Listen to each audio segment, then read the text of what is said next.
सिर्फ चंद्रशेखर पर हमला नहीं था, ये राजनीति पर हमला था, जो समता मूलक राजनीति की बात करते हैं। उस देश की उस सोच पर हमला था जो अंबेडकर की लेगेसी को आगे बढ़ाते हैं। फूले के सपनों पर हमला था, ये जो मान्यवर साहब कांसीराम के सपनों पर हमला था। एक चंद्रशेखर पे आप अटैक करो, हम इस देश के हर कोने में ऐसे ऐसे चंद्रशेखर बन चुके हैं जो सड़कों पे आने को तैयार हैं, जो गोली खाने को तैयार हैं। हमारे पास एक हथियार है यूनाइट होने का, हमारे पास एक ऐसा हथियार, लोगों का हथियार, जो 85% बहुजनों का हथियार है। किसी पे बंदूक से हमला करना क्या हो सकता है बताइए? वेल प्लान के साथ किसी पे हमला करना क्या हो सकता है? क्या ये टेररिज्म नहीं है?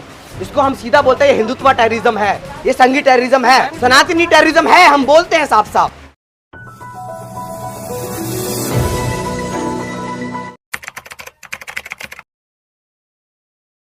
चंद्रशेखर रावण जी पे हमला हुआ, कैसे देख रहे हैं आप इसको? ये देखिए, ये चंद्रशेखर मान्यवर चंद्रशेखर साहब पर जो हमला हुआ, इसको सिर्फ हमला के तौर पे नहीं देख रहे हम लोग, इसको समझ रहे हैं एक सोच, इस देश की घटिया सोच, इस देश की ब्राह्मणिकल सोच, जो यहाँ के anti Dalit, anti women, anti Muslim, anti Adivasi है। ये इस बात को साबित करने की हमको साबित करने की जरूरत नहीं है। उस साफ यहाँ इस देश के प्रमाण बता रहे हैं कि इस देश में लगातार जिस तरीके से दलितों पर अत्याचार हो रहे हैं, इस देश में लगातार जिस तरीके से मुसलमानों पर अत्याचार हो रहे हैं, आदिवासियों पर, महिलाओं पर, तो साफ साफ बताता है ये सिर्फ चंद्रशेखर पर हमला नहीं था, ये उस देश की राजनीति पर हमला था जो समता मूलक राजनीति की बात करते हैं। उस देश की उस सोच पर हमला था जो अंबेडकर की लेगेसी को आगे बढ़ाते हैं।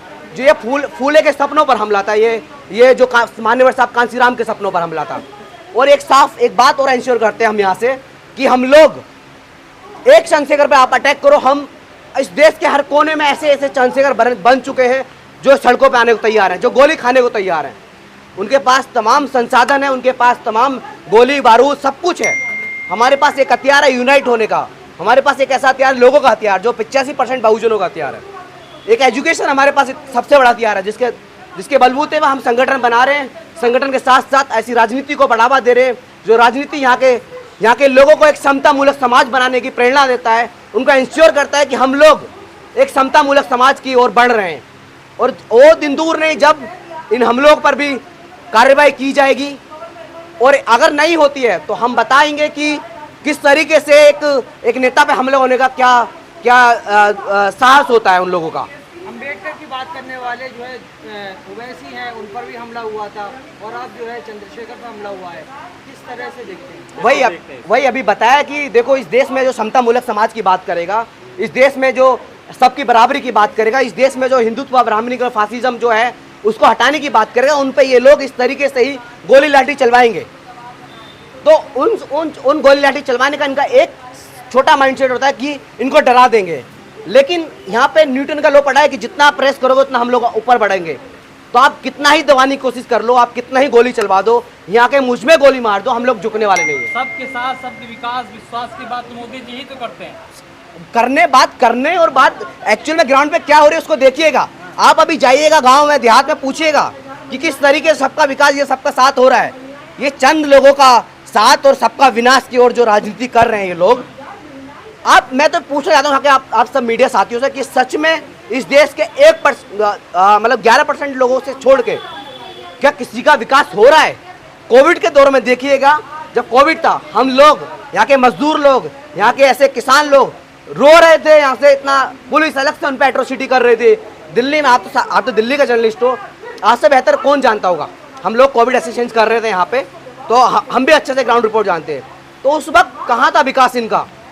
तमाम मजदूर मर गए, तमाम किसान मर गए, आज भी तमाम रेप हो रहे हैं महिलाओं के साथ, दलितों के साथ।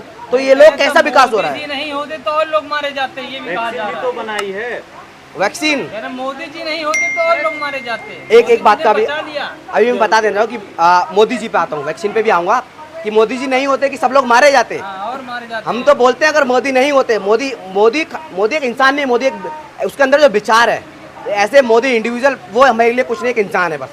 लेकिन उसके अंदर जो सोच है, एक ब्राह्मणिक, हिंदुत्व, फासिज्म और टेररिज्म की जो सोच है, उस सोच को मैं समझाता हूँ किस तरीके से हो गई। देखो, एक हिंदुत्व फासिज्म जो एक पूरा टेरर है, किस तरीके से मैं एक्सप्लेन करता हूँ। टेररिज्म है वो अगेंस्ट किसके अगेंस्ट है? इन देश के ऐसे लोगों के अगेंस्ट।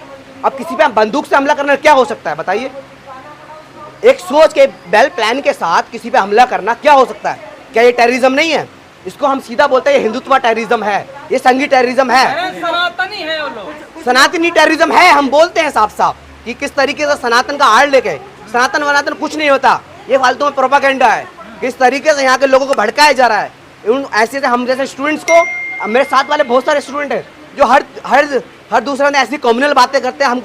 हमको ऐसी सोच पे भी घिन आती है कि तुम दिल्ली यूनिवर्सिटी होने के बावजूद भी तुम इस तरह की बातें करोगे, तुम्हारा पढ़ना लिखने का क्या मकसद हुआ? बहुत सारे लोग कह रहे हैं कि चंद्रशेखर आजाद ने फर्जी हमला करवाया था।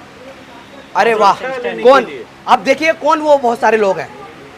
मैं तो देखना चाहता हूँ कि उन लोगों की पूछिएगा पहले, उन लोग कौन सी पार्टी से ताल्लुक रखते हैं, कौन सी जाति से ताल्लुक रखते हैं, वो साफ साफ पता चल जाएगा कि ये लोग कौन है वो जो ये चीज़ कह रहे हैं।